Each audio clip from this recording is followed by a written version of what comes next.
Fala, gente. Bem-vindos a mais um vídeo. A gente vai ver uma análise aqui de uma partida bem famosa. Acho que uma das partidas assim, mais famosas do Akiba Rubinstein. Pra quem não conhece o Rubinstein ele era um jogador do começo do século XX, né? Ele começou tipo, a ter uma ascensão, tipo, uma notoriedade ali já pro final, né, do século XIX, né? E ali no século XX ele já vinha tendo, tipo, excelentes resultados nos torneios mais importantes que tinha na Europa, né? Jogou, mano, com jogadores, tipo, campeões mundiais, né? Como Capablanca, Lasker, entendeu? Vencia eles já, conseguia vencer eles. Então era um jogador realmente que ele era apontado como um futuro campeão mundial, né? Mas infelizmente,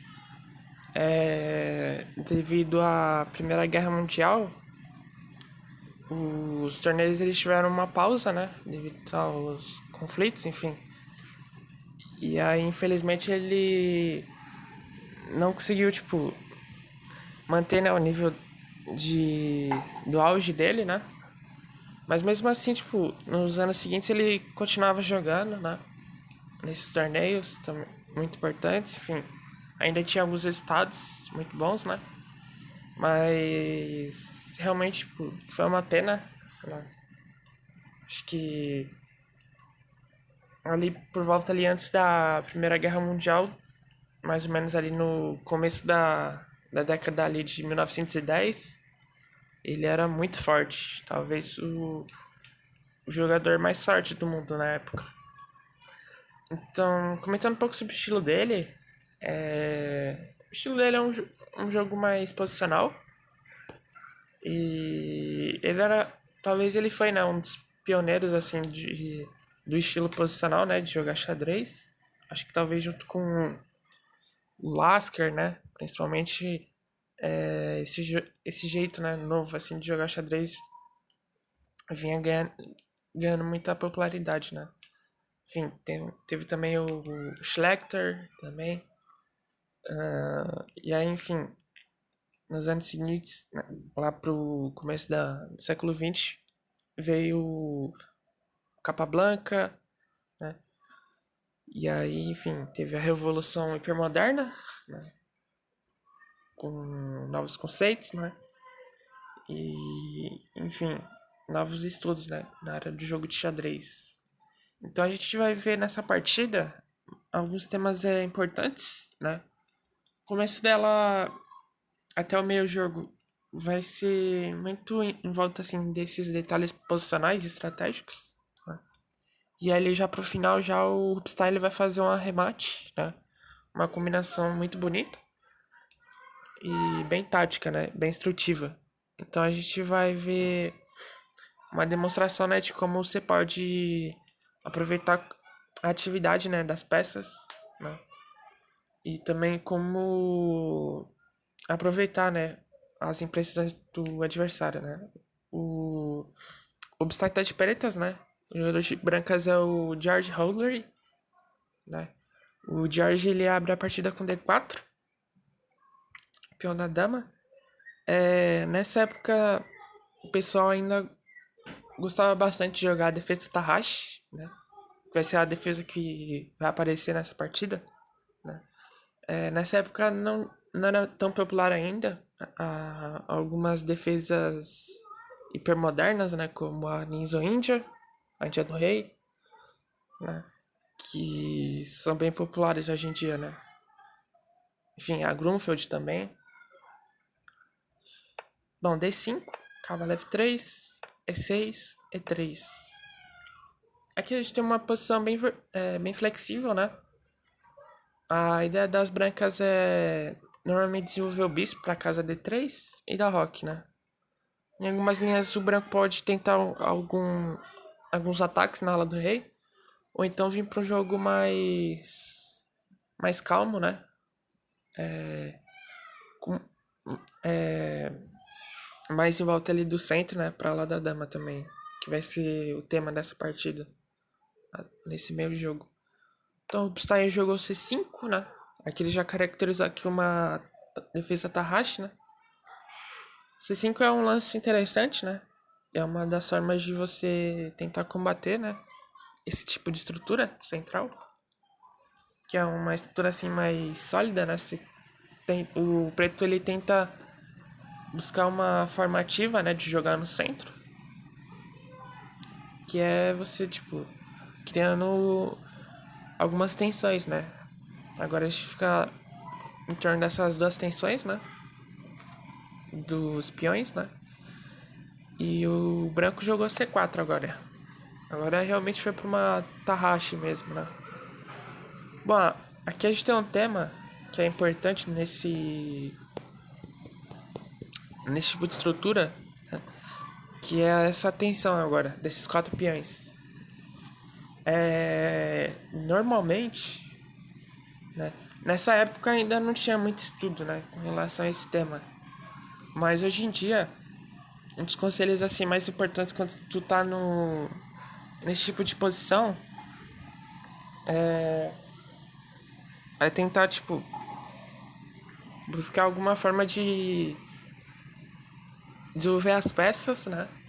E quando você for, tipo, acabar com a tensão, você tem que calcular um pouco, né? E ver se você, tipo, não acaba ajudando muito teu adversário, né? Por exemplo, aqui jogou cavalo C6, cavalo C3, cavalo F6, né? A ideia aqui mais comum é uma ideia bem natural, né? Aqui tanto as pretas como as brancas, elas podem em algum momento vir aqui com essa tomada aqui na coluna D. Tanto que o George ele joga agora D por C5, né? Esse lance aqui, hoje em dia, assim, o conselho mais dado é quando tu for, tipo, se livrar de um peão que é central pelo peão semicentral, né? É você tentar, tipo, esperar um pouco o bispo ele sair, né? Se mover. E aí sim, capturar ali em C5, né? Por exemplo, vamos supor que o branco jogue agora um lance como A3 e as pretas joguem bispo em E7. Agora sim eu posso capturar aqui em C5, né? Porque agora eu faço o bispo perder mais um tempo. E eu também posso ter ideias com B4 e bispo B2. Então, o George ele acaba meio que cometendo agora uma imprecisão que vai acabar ajudando um pouco aqui o Rubinstein. Ele captura em C5 e vem bispo C5 agora. A3 e A6. Essa jogada do A6 é interessante, né? Porque ela segura a casa B5, né? Do cavalo. Que é uma casa que é uma casa assim. Que se as pretas elas acabam não cuidando, o cavalo em algum momento ele pode incomodar um pouco, né? Isso que algumas casas aqui no centro estão meio que desprotegidas, né? Por conta do avanço dos peões, né? B4 e bispo D6, né? Essa jogada é interessante, né? Essa aqui é uma diagonal que ela é um pouco mais. Como é que eu posso dizer? Mais livre, né? Pro bispo. Né? Aqui, tipo.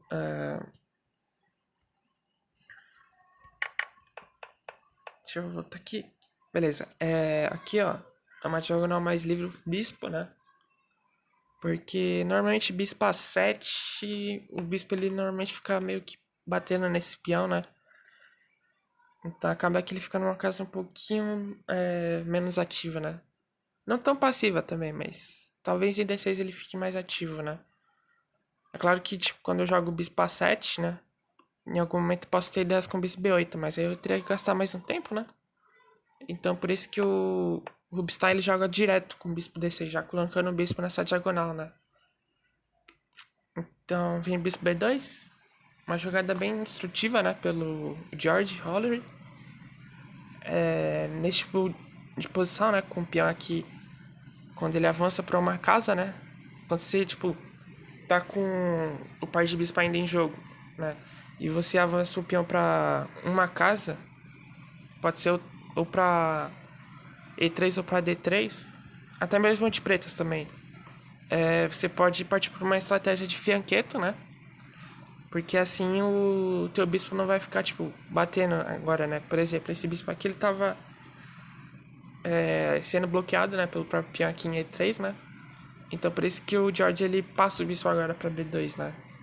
Em algum momento o cavalo, ele pode se mover, né? O cavalo aqui de C3, ele pode sair. E assim ele libera, né? O bispo pra jogar nessa diagonal. Sigo com o Rock. E agora vem uma outra imprecisão pelo George, né? Aqui talvez fosse interessante ele já liquidar aqui o centro, né? Fazendo C por D5. E aí E por D5. E aí sim ter ideias com Bispo E2, Yoke, né? Enfim, uma partida assim equilibrada, né? Mas acaba que o George agora ele faz um lance estranho, né? Que é Dama D2, que é um lance que vai um pouco assim contra os princípios do jogo na abertura, né?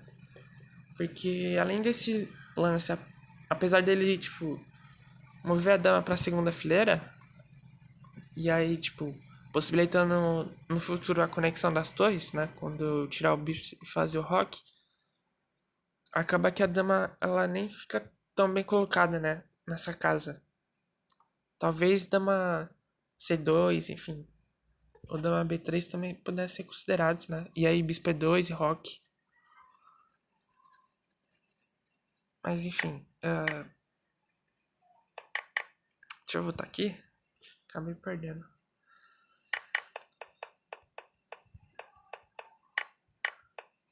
Tá. Dama D2 e agora Dama E7 agora, pelo Rubinstein. Uma ideia bem interessante, né? Conectando a dama e o bispo. É claro que o peão em B4 tá bem protegido, né? Mas além disso, esse lance também libera aqui a conexão das torres quando eu puder fazer D por C4. E o Rubinstein vai fazer isso de forma bem interessante, né? Bem simples e bem instrutiva, né? Quando o George faz bispo D3, agora sim ele faz D por C4, né? E agora a gente começa a ver aquela diferença, né? Quando a gente viu na abertura, em que o George ele fez D por C5, né? Sem o bispo se mover. Acabou que ele ajudou, né? De certa forma, o Rubinstein a desenvolver. E agora quando o George ele faz bispo D3, o Rubinstein faz a mesma ideia, né? Ele executa a mesma ideia, porém de forma mais forte, né? De forma mais precisa agora com D por C4, né? Que agora eu fiz o bispo perder outro tempo, né?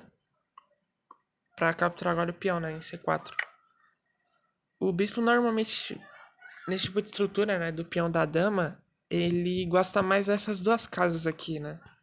Diferente do peão rei, quando ele joga o peão rei com E4, e a casa tipo C4 ela é uma casa interessante, né? Pro bispo, em muitas aberturas. O bispo ele normalmente não fica tão legal aqui. Só se tipo você tiver um peão dama isolado, né? Um peão aqui em D4, por exemplo, que aí você poderia jogar D5, né?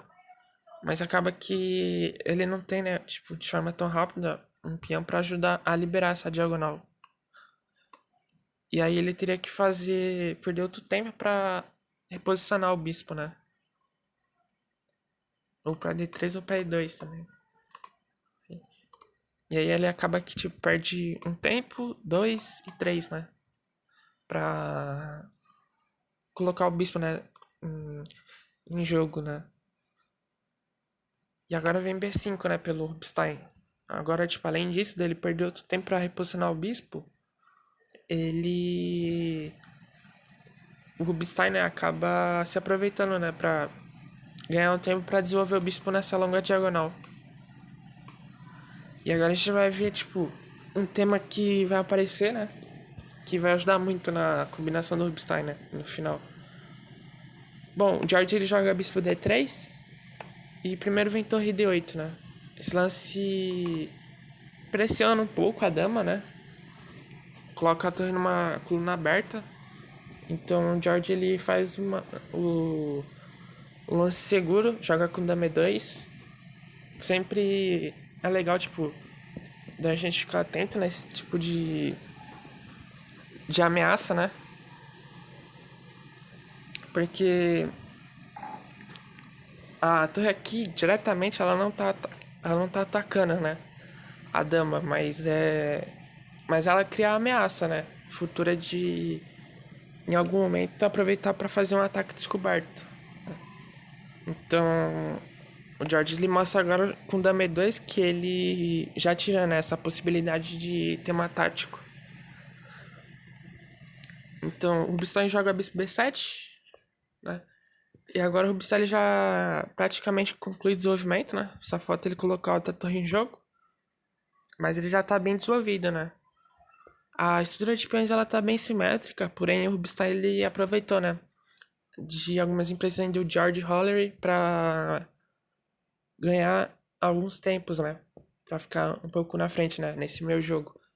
E assim ele já aproveita pra tomar a iniciativa, como a gente vai ver daqui a pouco.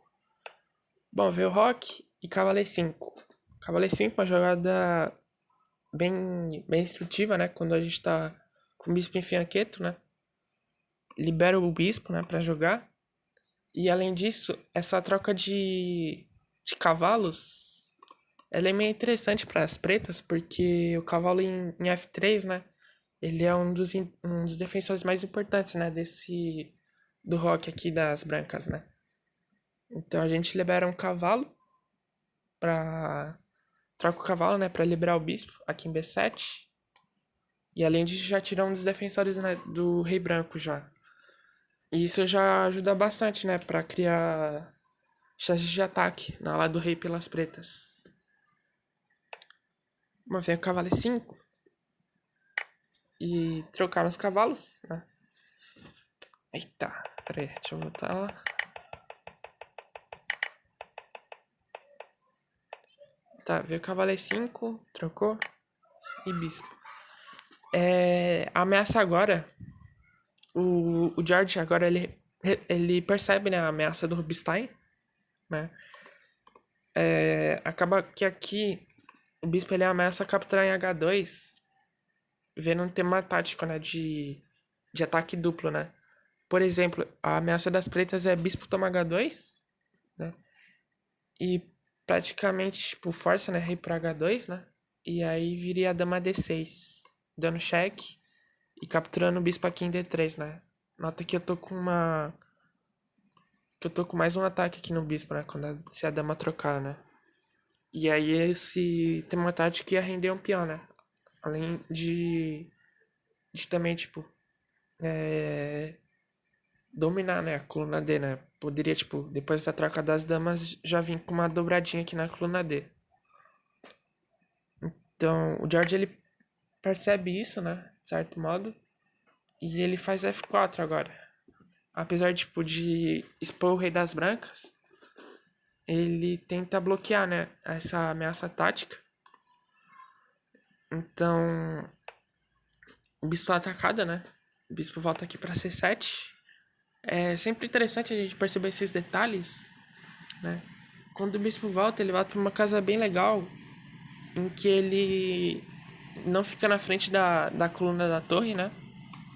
Ele não volta pra D6 e sim pra C7 também. Ele também não volta pra B8, porque aí ele estará, tipo, incomodando um pouco, né? A torre entrar em jogo, né? A torre gostaria muito, né? Essa torre de vir aqui pra coluna aberta de C, né?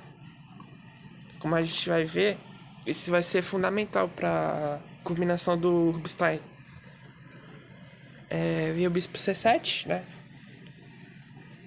E4 pelo George, né? O George ele tenta buscar alguma chance aqui de contra-jogo no centro. Apesar de expor um pouco, né? O rei branco. Principalmente como a gente vai ver, tipo, o rei branco agora ele fica com alguns problemas nessa diagonal, né? O Rubinstein conclui o desenvolvimento agora com a torre de AC8, colocando a torre aqui na coluna aberta.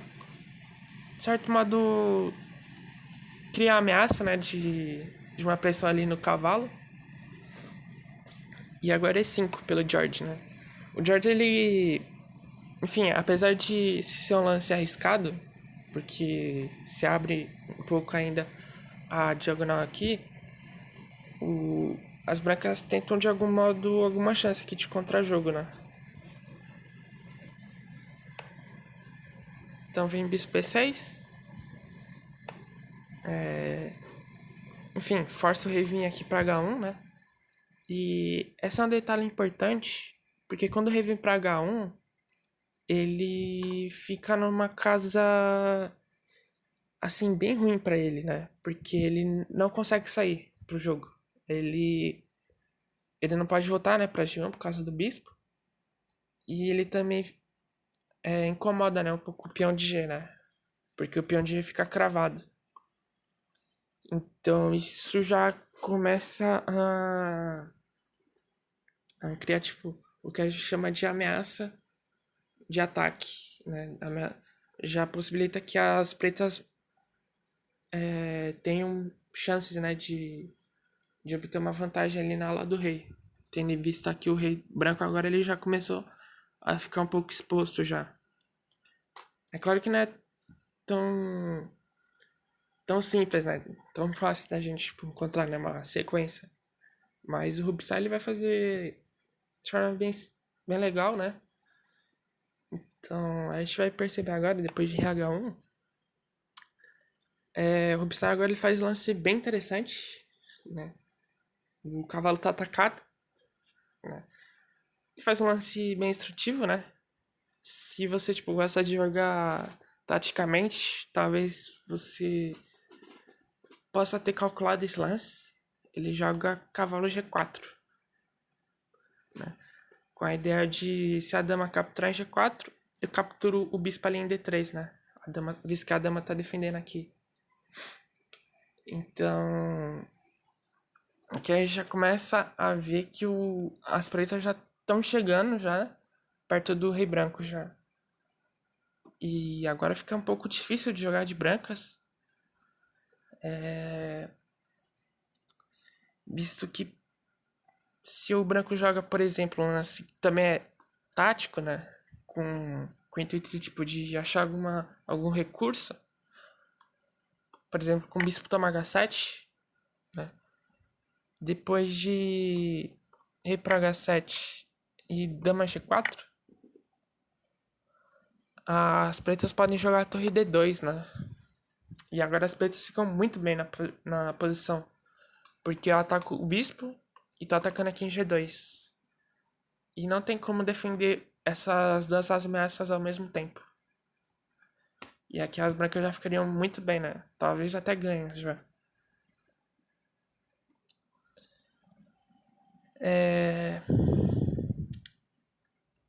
O George Horror, ele tendo em vista, né, essas ameaças, principalmente essa aqui com o bispo, né, cravando o peão, ele tenta fazer uma coisa que é bem instrutiva também, que é outro conceito no xadrez, que é de quando tu tá sendo atacado, tu tenta procurar trocar as peças, né, pra tentar aliviar um pouco, né, o ataque do teu adversário.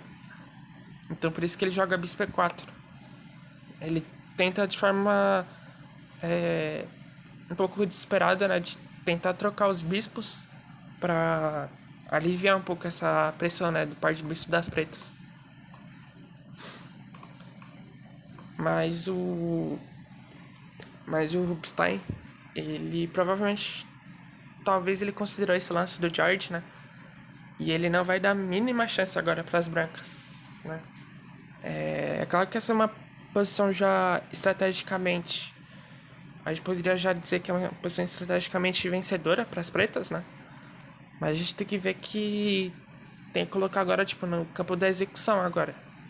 Fazer os melhores lances, né? Aproveitar essa vantagem. Porque senão as brancas elas podem se reorganizar e tentar equilibrar a partida de novo, né? Então o Rubinstein ele faz um lance muito forte, né? Uma ameaça direta de checkmate. Lance de cálculo, né? Que é dama H4. Agora tem que defender, né? A ameaça do mate, né? Eu tô ameaçando checkmate aqui em H2, né? Não dá tempo de trocar os bispos. E agora é difícil agora para as brancas, né? Achar algum jeito de continuar, né? Tipo, talvez hoje em dia, se fosse uma partida entre os grandes mestres, talvez o jogador de branca já teria abandonado aqui. Que já é uma posição muito ruim. Mas enfim, jogou G3. Aqui o George, ele tenta atacar a dama, né? H3, o problema de H3, né? É porque o peão ficaria cravado, né? Se eu jogo H3, né? E o rei não consegue sair, né? Pra G1. Então acaba que não cria ameaça, né? No cavalo. Então ele joga G3, né? Ele tenta de algum jeito tirar a dama daí. Ele faz agora um lance instrutivo, né? Eu tô atacando a dama e tô atacando o bispo, né? E se você voltar a dama pra E7, simplesmente troco, né? E aí eu jogo dama G2 depois. Talvez eu acho que esse é o plano, né? Do George. Mas o Rubinstein vai pro lance de arremate, simplesmente aqui.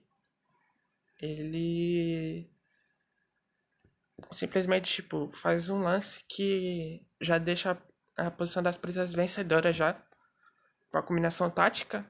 Aqui começa a combinação.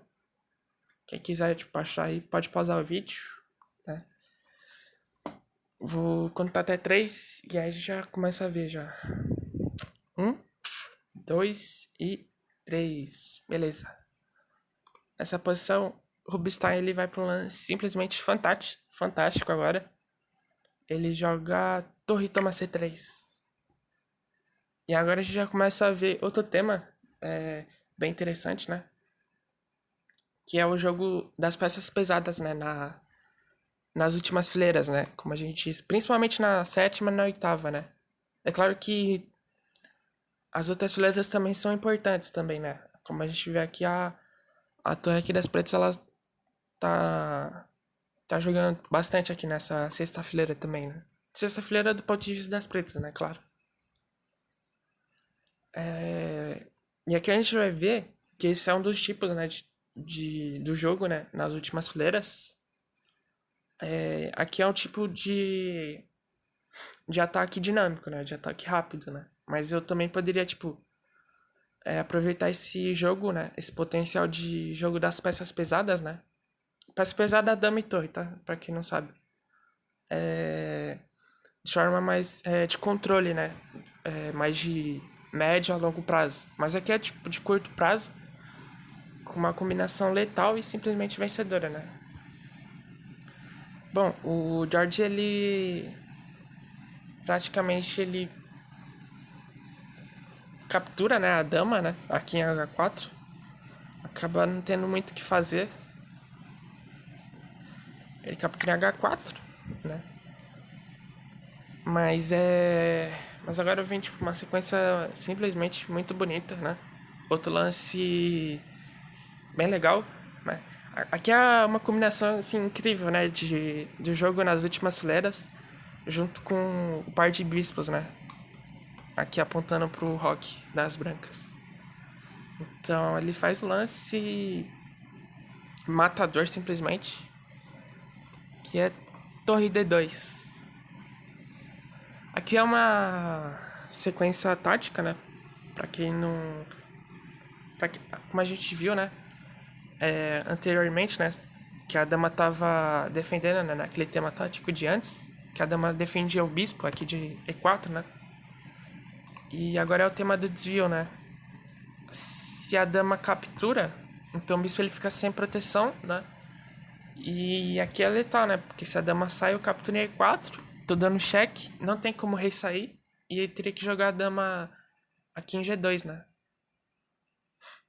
Enfim, seria o único jeito de defender, né? Mas o George, ele percebe isso, né? Ele fala, tipo, beleza, eu vou jogar dama G2 depois.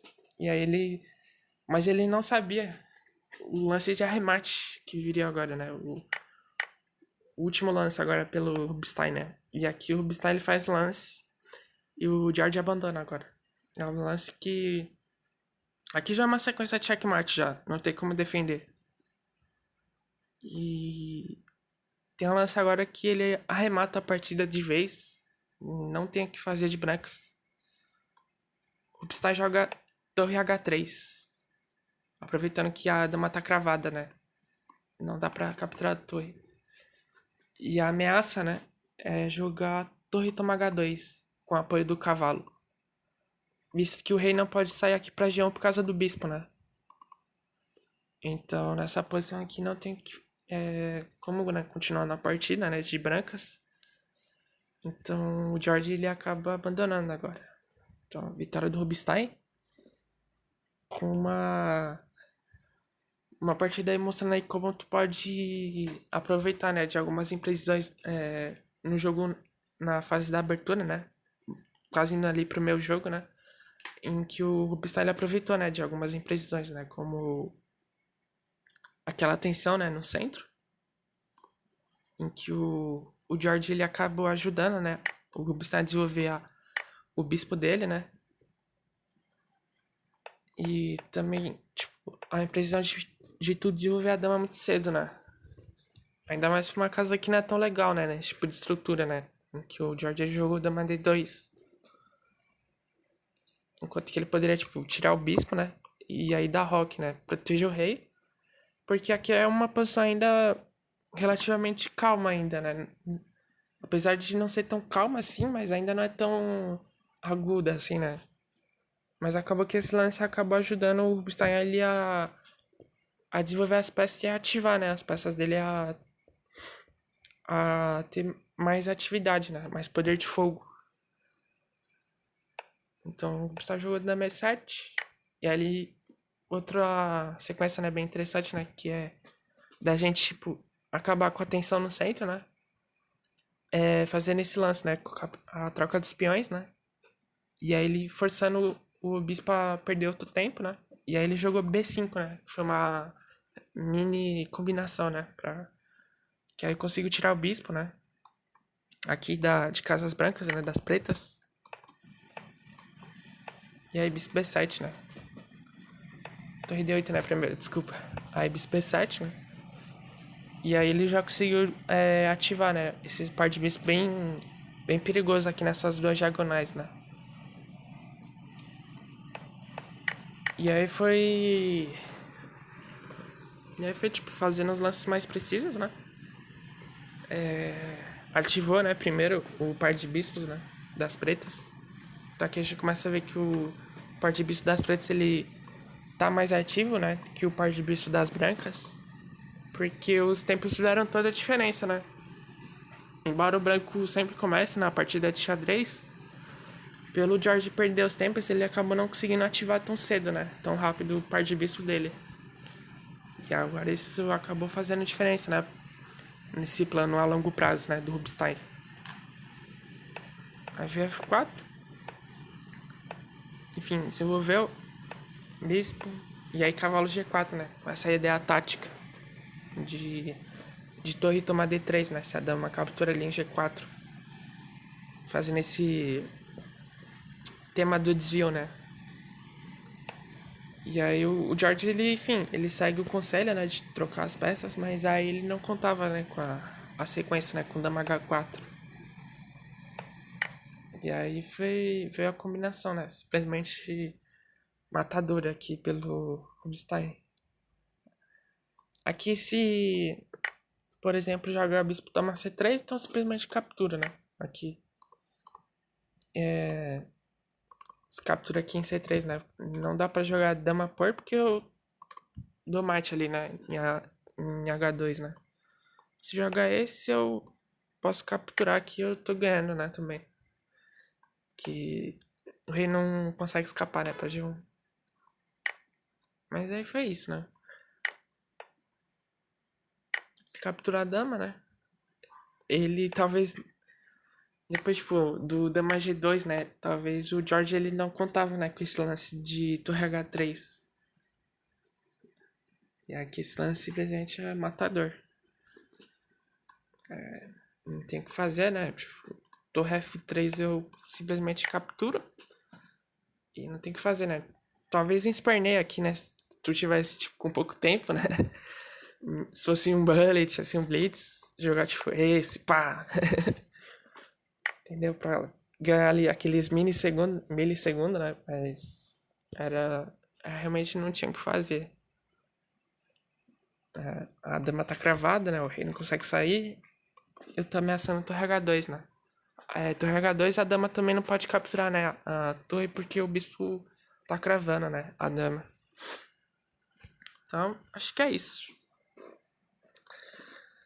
Acho que, no geral, assim, do que a gente consegue aprender é, é como tu pode aproveitar de algumas imprecisões, né? Do teu adversário pra conseguir uma vantagem no desenvolvimento.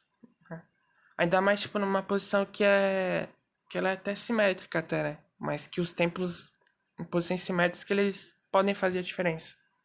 Até como eles também fazem muita diferença nas posições mais agudas, né? Nas posições mais complexas. E aí o Robustyle ele mostrou aí, né? Mostrou também o poder, né, do par de bispos. E aí ele combinou, né, com as torres entrando ali na sexta e na sétima fileira. Mas enfim. É isso aí. Acho que é um jogador que o pessoal não acaba não falando muito aqui no Brasil, mas é um jogador que, infelizmente, né, acabou não conseguindo se tornar campeão mundial. Mas ele tinha muito. É um xadrez muito forte, né? Facilmente poderia se tornar campeão mundial. Então, é isso aí, rapaziada. Ficamos por aqui. Muito obrigado aí pra galera aí que acompanhou. E até a próxima. Valeu!